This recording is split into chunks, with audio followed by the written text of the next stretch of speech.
নমস্কাৰ সুপ্ৰভাত news 18 digital লাইভত মই সৌৰভ গাৰ্গ খবৰ উমৰাংচুৰ সেই মৃত্যু খবৰৰ য'ত 9 জন শ্ৰমিক 6 জানুৱাৰীৰ দিনটোত আবদ্ধ হৈ পৰিছিল আৰু বুধবাৰে প্ৰথমটো মৃতদেহ উদ্ধাৰ হৈছিল শ্ৰেষ্ঠ বাহাদুৰ আৰু তাৰ পিছৰ পৰা কালিৰ দিনটোত কিন্তু 3টাকৈ মৃতদেহ উদ্ধাৰ হ'ল বৰ্তমানলৈকে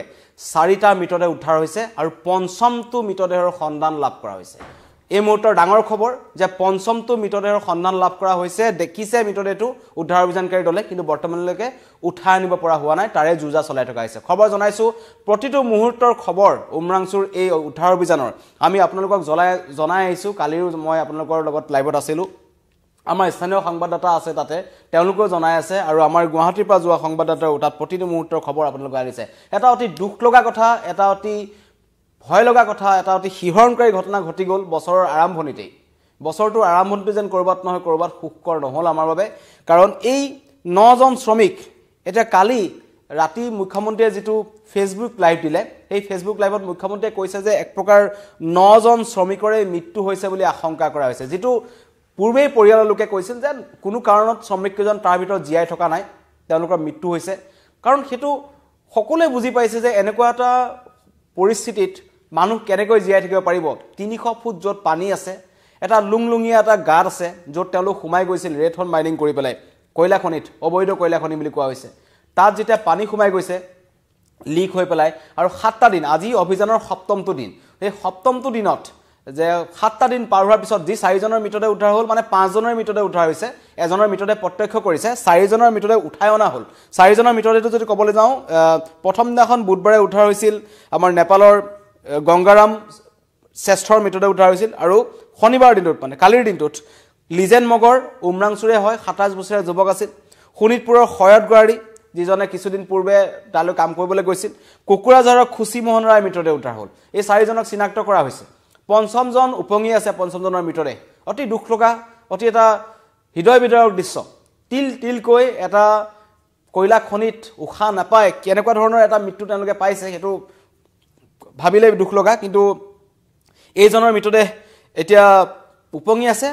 আৰু যি তথ্য আছে তেওঁলোকৰ হাতত তেওঁৰ কোৱা মতে এতিয়াও সন্ধান নাই দৰঙৰ হুছেইন আলী জাকিৰ হুছেইন মুস্তাক শেখ জলপাইগুৰি সঞ্জিত সৰকাৰ আৰু কুকুৰাঝাৰৰ সৰপাৰ মহম্মদ এই 4জন এতিয়া উদ্ধাৰ হ'বলৈ বাকি হয়তো তাৰে কোনবাজনৰ মৃতদেহ এতিয়া উপঙি আছে আৰু মুখ্যমন্ত্ৰীয়ে কৈছে যে হয়তো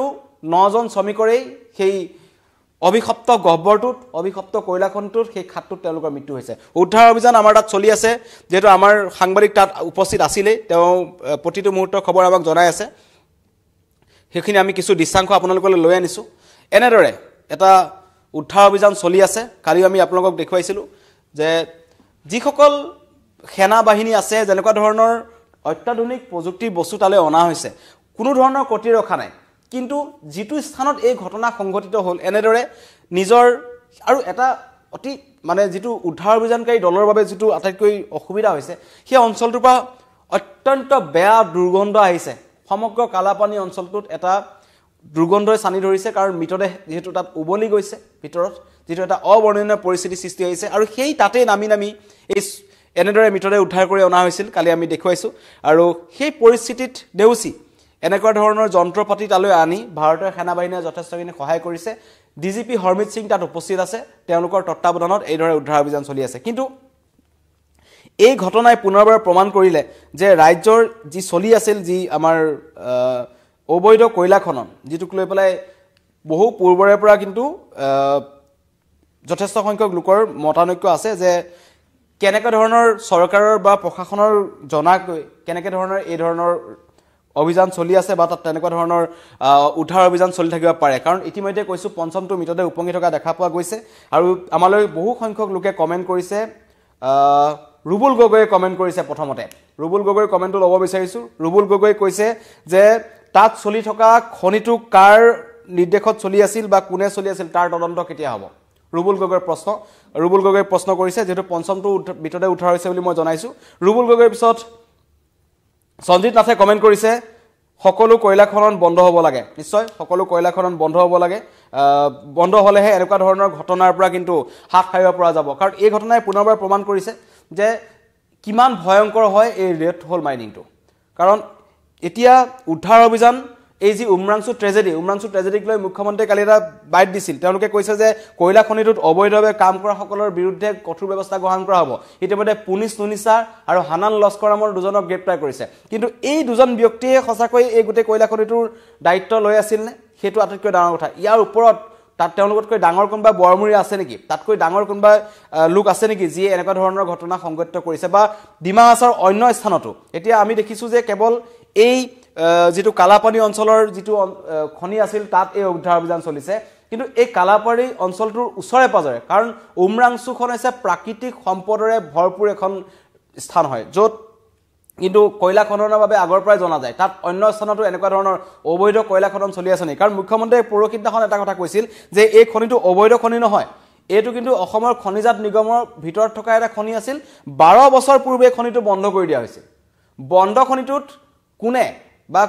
কাৰ নেতৃত্বত এনেকুৱা ধৰণৰ কয়লা খনন চলি আছিল আৰু ওচৰে পাজৰে কিমান কয়লা খনন চলি আছে সেইটো এটা ডাঙৰ কথা আৰু ডিমা হাছাওৰ প্ৰশাসনে নাজানে যে এটা বন্ধ খনিত এটা বন্ধ স্থানত এটা চৰকাৰীভাৱে বন্ধ কৰি দিয়া এটা খনিত কেইজন শ্ৰমিক সোমাই গৈছে সেইটো এটা ডাঙৰ কথা 9 জন শ্ৰমিক সোমাই গৈছিল সেইটো স্থানীয় লোকৰ তথ্য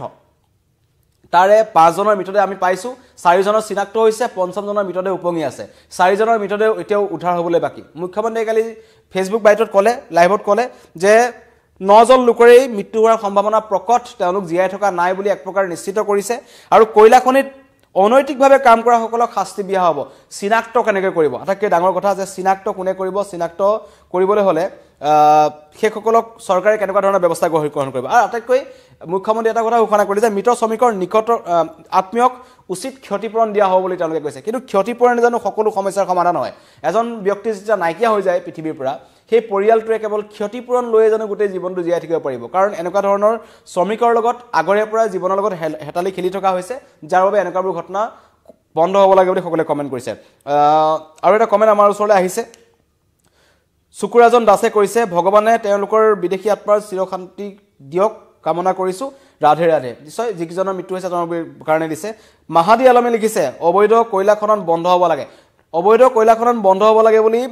মেহেন্দি আলমে যেনেকৈ ধৰণে কৈছে বহু আগৰে পৰা কিন্তু এই তথ্য এনেকুৱা ধৰণৰ দাবী আছিলে যে কয়লা খনন বন্ধ হ'বই লাগে কিন্তু কয়লা খনন বন্ধ হোৱা নাই এটো কাৰ পৰিচনত হোৱা নাই কিয় হোৱা নাই কোনখন চৰকাৰৰ দিনত হোৱা নাই সেইটো খুদক কাৰণ ইয়াৰ আগৰ পৰা বছৰ ধৰি অসমত কিন্তু কয়লা খনন চলি আছে কংগ্ৰেছ চৰকাৰৰ দিনতো চলি আছিল আজি কংগ্ৰেছে যিমানে প্ৰটেষ্ট নকৰক কিয় কংগ্ৰেছৰ দিনতো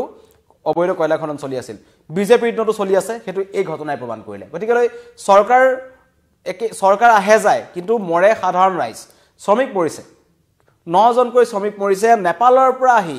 পেটৰ তাৰণাত নেপালৰ পৰা আহি ইয়াত কাম কৰিছিল ভাবক দৰিদ্ৰ শ্ৰমিক 27 বছৰীয়া এজন যুৱক যি লিজেন মগৰ মাত্ৰ 27 বছৰ পৰিয়ালৰ লোকে তেওঁক মানা কৰিছিল দুদিন আগৰে তই আৰু কয়লা খনিত কাম কৰিব নালাগে কিন্তু তেওঁ আহিছিল কয়লা খনিত কাম কৰিব বাবে কাৰণ তেওঁৰ ওচৰত এটা উপযুক্ত চাকৰি নাছিল গতিকে বিভিন্ন ধৰণৰ তাৰণাত পৰি মানুহ আহিব লগা হয় ঠিক একেদৰে শোণিতপুৰৰ খয়ত গাড়ী আহিছিল কুকুৰাঝাৰৰ খুচিমোহন ৰায় আহিছিল সকলো আহিছিল এতিয়াও বৰ্তমান নিৰুদ্দেশ হৈ আছে দৰঙৰ হুছেইন আলী জাকিৰ হুছেইন একেখন গাঁৱৰে হয় তেওঁলোক দুজন মুস্তাক শেখ জলপাইগুৰি সঞ্জিত সৰকাৰ কুকুৰাঝাৰৰ সৰপাৰ বৰ্মনে 20 বছৰ ধৰি এই খনিটোত কাম কৰি আছিল আৰু ঘটনাটো হোৱাৰ দুদিন আগতে সৰপাৰ বৰ্মন তালৈ আহিছিল গতিকে পৰিয়ালৰ মাজত এতিয়া হাহাকাৰ মানুহজনটো ঘূৰি নাহে বুলি এক প্ৰকাৰ সকলো নিশ্চিত হৈছে কিন্তু এই ঘটনাৰ পৰা তদন্ত সকলে বিচাৰিছে যেহেতু তদন্তৰ বাবে কৈছো যে তদন্ত মুখ্যমন্ত্ৰীয়ে নিজে ঘোষণা কৰিছে মুখ্যমন্ত্ৰীৰ নিৰ্দেশ দিয়াৰ পিছত দুজন ব্যক্তিক ধৰা হৈছে ব্যক্তি দুজন হৈছে পুলিচ নুনিছা আৰু হানান লস্কৰ কিন্তু সেই দুজন ব্যক্তি তেনে সাধাৰণ ব্যক্তি সেই অঞ্চলটোৰ দুজন স্থানীয় লোক হয় তেওঁলোকৰ নেতৃত্বত হৈ আছে বুলি কৈছে কিন্তু মূল অভিযুক্ত আটাইতকৈ ডাঙৰ কথা যে মূল অভিযুক্ত 9 জনকৈ লোকক মৃত্যুৰ মুখলৈ ঠেলি দিয়া মৃত্যুৰ গহ্বৰলৈ পঠিয়াই দিয়া ব্যক্তিজন কোন সেইটো কিন্তু চিনাক্ত হ'ব লাগে সাহিফুল হাসানে লিখিছে মূল কালপিতক গ্ৰেপ্তাৰ কৰিব লাগে সকলোৰে দাবী যে মূল কালপিতক গ্ৰেপ্তাৰ কৰিব লাগে যাতে চিনাক্ত হওক আৰু এতিয়াও এটা সময় আছে যে ডিমা হাছাও জিলাখনত কিমান এনেকুৱা ধৰণৰ অবৈধ খনন চলি আছে তাৰ কিন্তু হিচাপ কৰিব লাগে বা প্ৰশাসনৰ ওচৰত এতিয়াও সময় আছে যে আপোনালোকে সেই সমস্যান চিনাক্ত কৰক কাৰণ হেতু অপ্ৰিয় হল সত্য বা যিমানে তাত বিচাৰ কৰিলে উলাই পৰিব কালি আমি একাংশ স্থানীয় ৰাইজৰ যেটা মন্তব্য লৈছিলো তেওঁলোকে কৈছে যে দীৰ্ঘদিন ধৰি ডিমা হাছাওত এনেকুৱা ধৰণৰ ৰেড হোল মাইনিং চলি আছে অবৈধ খনন চলি আছে মেঘালয়ত যেনেদৰে চলি থাকে মেঘালয়ৰ দৰে ঠিক উমৰাংচুটো আমাৰ এই উমৰাংচু বা ডিমা হাছাও অঞ্চলটোত চলি আছে গতিকে সপ্তমটো দিনত দেখা পোৱা গ'ল যুদ্ধকালীন তৎপৰতা হয়তো আজি উদ্ধাৰ অভিযান সমাপ্ত হ'ব আশা কৰা হৈছে বাকি কিজনকো উদ্ধাৰ কৰা হ'ব পাৰে আজি কাৰণ ইতিমধ্যে এটা মিটতে আমি প্ৰত্যক্ষ কৰি আছো এতিয়া বৰ্তমান তেওঁ উঠাই আনিব পৰা হোৱা নাই আমাৰ স্থানীয় সাংবাদিক তাত আছে দীপাংকৰ ৰাজ গতিকে কিছু সময় পিছত হয়তো পঞ্চমটো মিটতে উঠাই আনিব তাৰ পৰা আৰু তাৰ পিছতে বাকি কিজনৰ 4 জনৰ সন্ধানত নামিব আৰু কমেন্ট আহিছে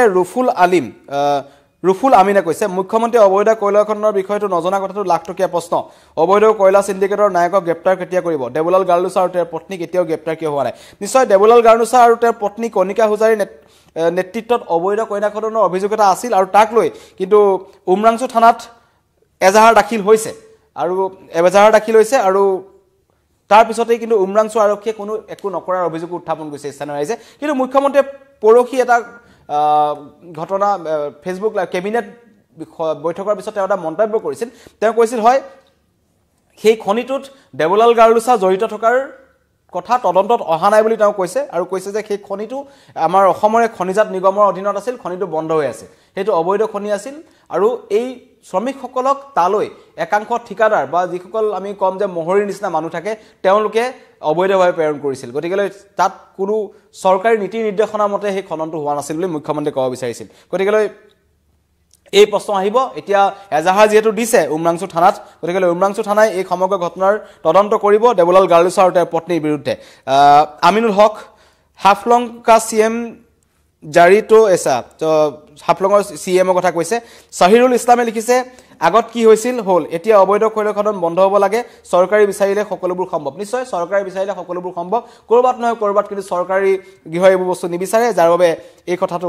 বন্ধ হোৱা নাই আগতো হোৱা নাছিল এতিয়া হোৱা নাছিল সাইফুল হাসানে লিখিছে আসলতে কম সাহসত অবৈধ খনন চলি আছে প্ৰকাশ হ'ব লাগে মুখ্যমন্ত্ৰী নিশ্চয় তাৰে তদন্ত ঘোষণা কৰা হৈছে আৰু বিশেষকৈ ডিমা হাছাও এই ঘটনাত জড়িত সকলক কঠোৰৰ পৰা কঠোৰ শাস্তি প্ৰদান কৰা হ'ব বুলি মুখ্যমন্ত্ৰীয়ে কৈছে যে এই ঘটনাত জড়িত কিন্তু কোনো খাৰি যাব নোৱাৰিব ৰাকিব আহমেদে লিখিছে একেবাৰে বন্ধ হ'ব লাগে নিশ্চয় একেবাৰে বন্ধ হ'ব লাগে কাৰণ এনেকুৱা ধৰণৰ ঘটনা যদি এনেকুৱা ধৰণৰ খনন চলি থাকে নিশ্চয় আৰু আমাৰ অধিক শ্ৰমিকৰ পিছতো কাৰণ এই ঘটনা প্ৰথম ঘটনা নহয় ইয়াৰ পূৰ্বে অবৈধ কয়লা খনিত বহু লোকে প্ৰাণ হেৰুৱাব লগা হৈছিল যাৰ ফলত আমি দেখিছো যে ইয়াৰ আগতে কপিলিত এবাৰ এনেকুৱা ধৰণৰ এটা ঘটনা সংঘটিত হৈছিল আৰু ৰাজ্যৰ অন্য প্ৰান্তত এনেকুৱা ধৰণৰ ঘটনা সংঘটিত হৈছে দেশৰ বিভিন্ন প্ৰান্তত বা বাহিৰতো এনেকুৱা ধৰণৰ ঘটনা সংঘটিত হৈ থাকে শিক্ষা ল'ব লাগে কিন্তু অবৈধ কয়লা খনন চলি আছে লিডু মাৰ্ঘেৰিটাত চলি আছে উজনি অসমত চলি আছে হেতু সকলোৱে জানে গতিকে কাৰ নেতৃত্বত চলি আছে কাৰ আশীৰ্বাদত চলি আছে আৰু এটো কথা সকলোৱে জানে যে ৰাজনৈতিক নেতাৰ আশীৰ্বাদ অবিহনে কেতিয়াও এটা অঞ্চলত এনেকুৱা ধৰণৰ অবৈধ কয়লা খনন চলিব নোৱাৰে হেতু অপ্ৰিয় হল সত্য কথা কোৱাটো কবই লাগিব আৰু সেই কথাৰ তদন্ত হ'ব লাগে যে কাৰ নেতৃত্বত চলি আছে কোনে নেতৃত্ব প্ৰদান কৰি আছে আৰু এনেকুৱা ৰাজনৈতিক নেতা পালিনেতাবোৰে কেনেদৰে চলাই আছে হেতু এটা ডাঙৰ কথা আৰু এতিয়া যেহেতু পুলিচ নুনিসা আৰু হাফান লস্কৰ বুলি এজনক গ্ৰেপ্তাৰ কৰিছে কালিৰ দিনটোত তেওঁলোকক তদন্ত কৰি থকা হৈছে তেওঁলোকক জেৰা চলাই থকা হৈছে আৰু এই দৃশ্য দেখুৱাইছো যে তাত এনেদৰে পানী যেহেতু কমা নাই যেটো নাগপুৰ বা যেটো পাম্প বনা হল সেই পাম্পটো খুব এটা বিশেষ কিন্তু তাত সফল হোৱা নাই বুলি ক'ব লাগিব উদ্ধাৰ অভিযানটোত কাৰণ যিমানটো পানী তেওঁলোকে নিষ্কাশন কৰিব লাগিছিল সিমান পানী নিষ্কাশন কৰিব পৰা নাই যাৰ ফলত উদ্ধাৰ অভিযানত যেনেদৰে সফল হ'ব লাগিছিল তেনেদৰে হোৱা নাই কিন্তু এটাই কথা এতিয়া কৈছো সপ্তমটো দিন হ'ল যেহেতু তাৰ ভিতৰত পানীৰ ফোৰ্সটো বাঢ়ি গৈছে আৰু যিকেইজন লোকৰ মৃত্যু হৈছে তেওঁলোকৰ মৃতদেহ উবলি আহিছে যাৰ ফলত গোটেই সমগ্ৰ অঞ্চলটোত এটা দুৰ্গন্ধই সানি ধৰিছে আৰু উদ্ধাৰ অভিযানতো কৰবাত নহয় কৰবাত উদ্ধাৰ অভিযানকাৰী দলসমূহে অসুবিধাত পৰিছে আৰু তাত আমাৰ এছডিজিপি হৰমিত সিং নিজে উপস্থিত আছে হৰমিত সিংয়ে এই ঘটনা সন্দৰ্ভত কি মন্তব্য কৰিছে আমি আপোনালোকক এবাৰ শুনাব বিচাৰিছো চাওক আপুনি দেখিছে যে সবে লাগি আছে ষ্টেট গভৰ্ণমেণ্টৰ মানুহ আৰ্মি নেভি বাকি ONGC কোল ইণ্ডিয়া আৰু ডি ৱাটাৰিং চলি আছে এতিয়া 12টা পাম্প চলি আছে 6টা পাম্প মেইন শাফ্টত আৰু 6টা পাম্প 3টা বেলেগ শাফ্টত দুইকে টোটাল 6টা আৰু 6টা 12টা পাম্প চলি আছে সো যথেষ্ট পানী ওলাইছে আমি ভাবিছো যে more than আধা পানীটো আমি উলাই ললো এতিয়া গোটে ৰাতিটো চলিব মাজে মাজে পাম্পকটো ৰেষ্ট দিব লাগে নাইতো বাৰ্ন আউট হৈ যাব সো আজি 4জনৰ এতিয়ালৈকে মৰ্টেল ৰিমেইনটো আমি পাইছোঁ আইডেণ্টিফিকেশ্যনে হৈছে এতিয়া পোষ্টমৰ্টমৰ কাৰণে সব বডি গৈছে মই ভাবোঁ যে কালি আমি অলপ আৰু পানী কমাব পাৰিম পানী কমিলে ৰাইট হোল খালী হ'লে তাৰপিছত আমি আৰু আগবাঢ়িব পাৰিম এতিয়া মই সবৰ এইটো আছে যে আমি প্ৰাৰ্থনা কৰি থাকোঁ যে তেওঁবিলাকৰ ফেমিলিক আমি কিবা এটা ফাইনেল ৰিজাল্ট দিব পাৰোঁ government has not left any stone unturned আপুনি দেখিছে কিমান সোনকালে সব ইকুইপমেণ্ট আৰু বস্তু আহি পাইছে চ' এতিয়া কাম চলি আছে উই আৰ হোপফুল কালি আৰু ৰিজাল্ট ওলাব নাগপুৰৰ পাম্পৰ এইটো IITৰ মানুহে চাইছে এইটো পাম্পৰ প্ৰেছাৰ বেছি এতিয়া এইটো পাম্পত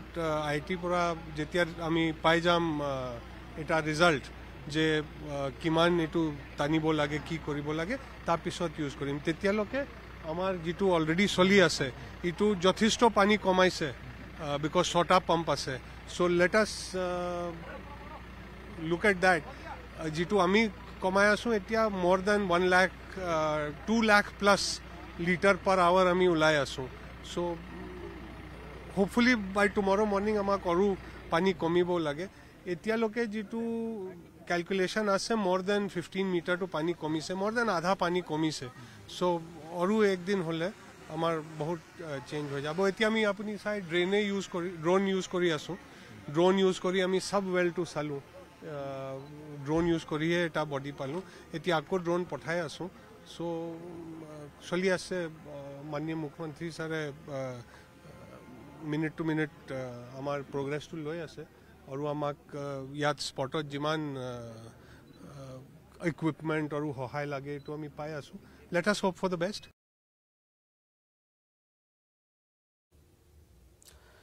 SDGP হৰমিত সিঙে তাত নিজেই সমগ্ৰ ঘটনাৰ তদাৰক কৰি আছে কেনেদৰে উদ্ধাৰ অভিযান চলি আছে আৰু কমেন্ট আহিছে ৰেকিব আহমেদ কিছুমান কমেন্ট ল'ব বিচাৰিছো যিখিনি কমেন্টে হয়তো ৰাইজৰ মনত যি প্ৰশ্ন আছে ৰাইজে অবৈধ কয়লা খননটো কেনেদৰে চাই এটা এই ঘটনাটো যি হৈ গল 9জন শ্ৰমিক নাই বুলি আমি এক প্ৰকাৰ নিশ্চিত হৈছো কাৰণ সেই পৰিস্থিতিত মানুহ যে জীয়াই থাকিব সেইটো আশা বাদ দিয়া হৈছে যদি কোনোবা তাৰ পৰা জীৱিত অৱস্থাত উদ্ধাৰ আহে তেন্তে ভগৱানে নিশ্চয় তেওঁৰ ওপৰত ভগৱানে তেওঁক নিশ্চয় বচাই ৰাখিছে ৰেকিব আহমেদ কিমান টকা ক্ষতিপূৰণ দিব এটা পৰিয়ালক টকাৰ পৰিমাণটো খুদিছে নিশ্চয় কিমান টকা সেইটো এতিয়ালৈকে জনোৱা হোৱা নাই কিন্তু টকাই জানো এজন মানুহৰ জীৱনৰ সেই মানুহজনৰ উপস্থিতি সেই পৰিয়ালটোক দিব পাৰিব সেইটো এটা ডাঙৰ কথা দিগন্ত গগৈয়ে কমেন্ট কৰিছে দিগন্ত গগৈয়ে কৈছে যে এইবোৰ কয়লা খনন চৰকাৰী পৃষ্ঠপোষকতাতে হৈ আছে নিশ্চয় চৰকাৰী পৃষ্ঠপোষকতাত হৈ আছে একাংশ ৰাজনৈতিক নেতাৰ পৃষ্ঠপোষকতাত হৈ আছে সুজিত মহনে লিখিছে সৰু মানুহক গ্ৰেপ্তাৰ কৰি আসলতে কালপিতক লুকুৱাই ৰাখিছে সাহস হবনে চৰকাৰৰ তেওঁলোকক ধৰিবলৈ নিশ্চয় সমগ্ৰ ঘটনাৰ তদন্ত হ'ব লাগিব উমৰাংচু থানাত এটা এজাহাৰো পৰিছে মুখ্যমন্ত্ৰীও কৈছে যে সৰু বৰ কোনো ইয়াৰ পৰা হাৰি যাব নোৱাৰিব সকলোকে তদন্তৰ আওতালৈ অনা হ'ব আৰু হেনেকুৱা যদি মুখ্যমন্ত্ৰীয়ে যেনেকুৱা ধৰণৰ এতিয়া আশ্বাস দিছে সেই আশ্বাসত যদি সঁচাকৈ অসম আৰক্ষীয়ে তদন্ত কৰে ডিমাহাছ এই উমৰাংচুৰ যি ঘটনা আছে তেন্তে নিশ্চয় কালপিত ধৰা পৰিব আৰু অনাগত দিনত এনেকুৱা ধৰণৰ ভয়ংকৰ ঘটনা যাতে সংঘটিত নহয় তাৰে আমি কামনা কৰিছো বা আৰু যদি এনেকুৱা ধৰণৰ ঘটনা ক'ৰবাত চলি আছে আৰু সেইটো সমগ্ৰ অসমৰ প্ৰশাসনক আসলতে তদন্ত কৰিবলৈ দিব লাগে যে য'ত কয়লা খনন হয় লিডু মাৰ্ঘেৰিটা যেনেকৈ ডিমা হাছাও এইবোৰ যি অঞ্চলত কয়লা খনন হৈ আছে সেই কয়লা খনন হৈ থকা অঞ্চলসমূহত কিন্তু তদন্ত কমিটি গঠন কৰি হলেও নিজে তদাৰক কৰিব লাগে মুখ্যমন্ত্ৰীয়ে যাতে সেই অঞ্চলসমূহত সঁচাকৈ এনেকুৱা ধৰণৰ অবৈধ কয়লা খনন হৈ আছে লিডু মাৰ্ঘেৰিটা অঞ্চলতো আমি ইয়াৰ পূৰ্বে কেইবাটাও বাতৰি আমি সম্প্ৰচাৰ কৰিছো বাতৰি দেখুৱাইছো যে তাত শ্ৰমিকৰ মৃত্যু হয় শ্ৰমিকৰ মৃত্যু গাপ দি ৰখা হয় গাফিলতি কৰা হয় কিছুমান এজন দুজন শ্ৰমিক মৰিলে গাপ দি ৰখা হয় হেতু ইয়াৰ পূৰ্বেও আমি বাতৰিত পাইছো আমাৰ দিগবৈ সংবাদদাতা এনেকুৱা ধৰণৰ ঘটনা পঠাইছে আমি মাৰ্ঘেৰিটাৰ পৰা এনেকুৱা ধৰণৰ ঘটনা আপোনালোকলৈ সম্প্ৰচাৰ কৰিছো কিন্তু ইয়াত একেলগে ইমান যথেষ্ট সংখ্যক লোক সোমাই গ'ল বাবে ঘটনাটো পোহৰলৈ আহিল কিন্তু এজন দুজন শ্ৰমিক মৰিলে কিছুমান অবৈধ কয়লা খননৰ নেতৃত্বই কিন্তু সেইবোৰ গাপ দি ৰাখে সেইবোৰ এটা অপ্ৰিয় হলো সত্য কথা যিবোৰ পোহৰলৈ আহিব লাগে আৰু এনেকুৱা ধৰণৰ অবৈধ কয়লা খনন বন্ধ হ'ব লাগে আব্দুল গফৰে লিখিছে চাইনাই যদি নদী বন্ধ কৰিব পাৰে আমাৰ ভিতৰত কিয়া কয়লা খনিৰ পৰা পানী শুকাব নোৱাৰে নিশ্চয় এটো এটা প্ৰাকৃতিক আপুনি যোনটো প্ৰশ্ন কৰিছে সেইটো এটা প্ৰাকৃতিক এটা তাৰ কাৰণ আছে কাৰণ এই শ্ৰমিকসকল যোনটো খনিত সোমাই গৈছিল যোনটো ফালৰ পৰা তেওঁলোকে পানী সোমাইছে সেই পানীটো যোনটো স্থান আছে যোন ফালৰ পৰা লিকেজ হৈছে সেই স্থানটো এতিয়ালৈকে নিৰূপণ কৰিব পৰা হোৱা নাই কাৰণ সেই কম যোনটো গাঁত আছে সেই গাঁতটোত সৰু য'ত ডুবাৰুসকল এটা অক্সিজেন তেওঁলোকে সিলিন্ডাৰ লৈ তললৈ সোমাই যোৱাৰ পক্ষে পৰ্যাপ্ত জায়গা নাই যাৰ বাবে গৈ পেলাই সেই বস্তুটো বন্ধ কৰি সেই পানীখিনি নিষ্কাশন কৰিব পৰা নাই এতিয়াও কিন্তু যথেষ্ট পানী নিষ্কাশন কৰি আছে নিষ্কাশন কৰি থকাৰ মাজে মাজে কিন্তু পানী ওলাইও আছে গতিকে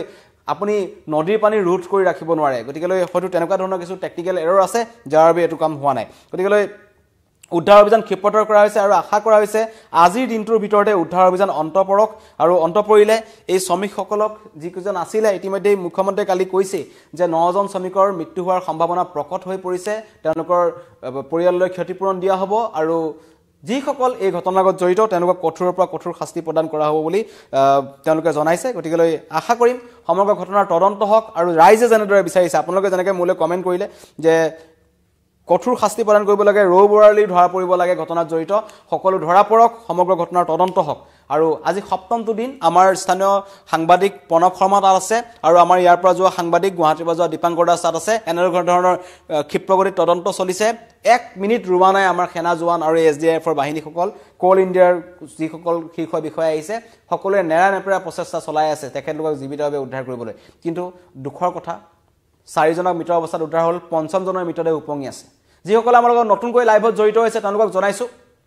উমৰাংচুৰ মৃত্যু খবৰত সপ্তমটো দিনত উদ্ধাৰ অভিযান আজি অব্যাহত ৰখা হৈছে আৰু এই অভিযানৰ সময়ছোৱাত এটা মৃতদেহ পুনৰ উপঙি থকা অৱস্থাত দেখা পোৱা গৈছে মানে 5মটো মৃতদেহ উদ্ধাৰ হৈছে আৰু বৰ্তমানো 4 জনৰ মৃতদেহ উদ্ধাৰ হ'বলৈ বাকি গতিকে মুখ্যমন্ত্ৰীয়ে কালি কোৱা মতে যে আশংকা কৰা হৈছে যে সেই মৃত্যু খবৰত 9 জন শ্ৰমিকৰে মৃত্যু হৈছে আৰু আজিৰ দিনটোত হয়তো উদ্ধাৰ অভিযান অন্ত পৰিব কাৰণ আজি পানী সিঁচি থকা হৈছে আৰু বাকি 4 জনৰ মৃতদেহ উদ্ধাৰ হ'ব পাৰে বা সুস্থ অৱস্থাত যি ধৰণৰ যেনেকৈ ধৰণে উদ্ধাৰ হয় তেওঁলোকক সুস্থ অৱস্থাত উদ্ধাৰ কৰাৰ কামনা কৰিলো কিন্তু সকলোৱে তদন্ত বিচাৰিছে এই ঘটনাৰ যে কাৰ নেতৃত্বত এনেকুৱা ধৰণৰ অবৈধ কয়লা খনি ইমান দিনৰ পৰা চলি আছিল আৰু ডিমা হাছাও এলেকাত কিমান এনেকুৱা ধৰণৰ অবৈধ কয়লা খনন চলি আছে তাৰ কিন্তু বিচাৰ হওক তদন্ত হওক প্ৰশাসনৰ অগুচৰে কোনে কাৰ আশীৰ্বাদ লৈ পেলাই এনেকুৱা ধৰণৰ কয়লা খনি চলাই আছিল তাৰ তদন্ত হ'ব লাগে বুলি সকলোৱে বিচাৰিছে আৰু তাৰ তদন্ত হওক ধন্যবাদ।